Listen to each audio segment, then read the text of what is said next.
प्रार्थना पत्रिका गुरुवार 1-2-2024। वह मंदिर जो मूर्ति पूजा संस्कृति को रोकता है। पहला कुरिन्थियों 8:1-13।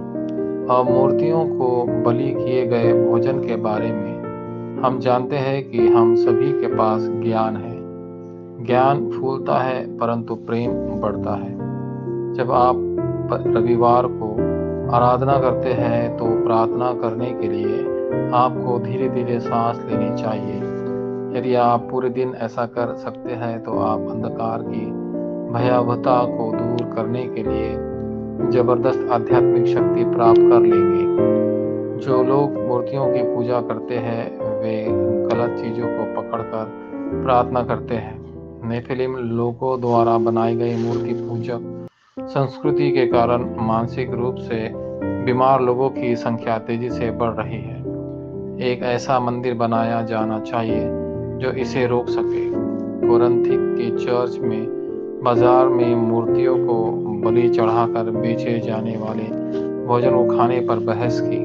मूर्ति पूजा को रोकने की व्यवस्था के बिना उनका विश्वास केवल उन बलिदानों पर संघर्ष के स्तर पर था।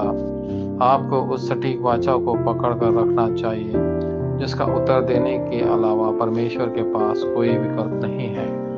इसके अलावा आध्यात्मिक विकास उस हद तक होना चाहिए जहां आप दुनिया को बचा सकें। भावी पीढ़ी को आध्यात्मिक युद्ध से बचाने को भी आपके पास आखिरी मौका है।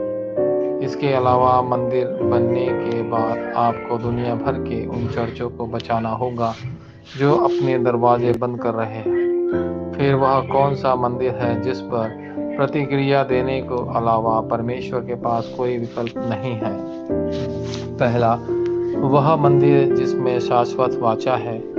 मंदिर में परम पवित्र स्थान और वाचा का संदूक था। अभयारण्य में कांस्य लेवर था, शोब्रेड की मेज, गोल्डन लैम्पस्टैंड और तेल जो जीवन का प्रतीक था ने उन पवित्र वस्तुओं का अभिषेक किया। यीशु की फांसी से देने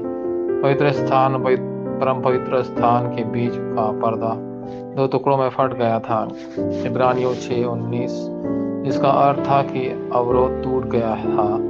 ऐसा मंदिर बनाना चाहिए जहां हर कोई आ सके और कृपा प्राप्त कर सके।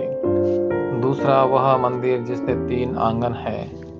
मंदिर में प्रार्थना का प्रारंभ होना चाहिए जहां जिन लोगों को चंगा होने की आवश्यकता है वे आकर प्रार्थना कर सके।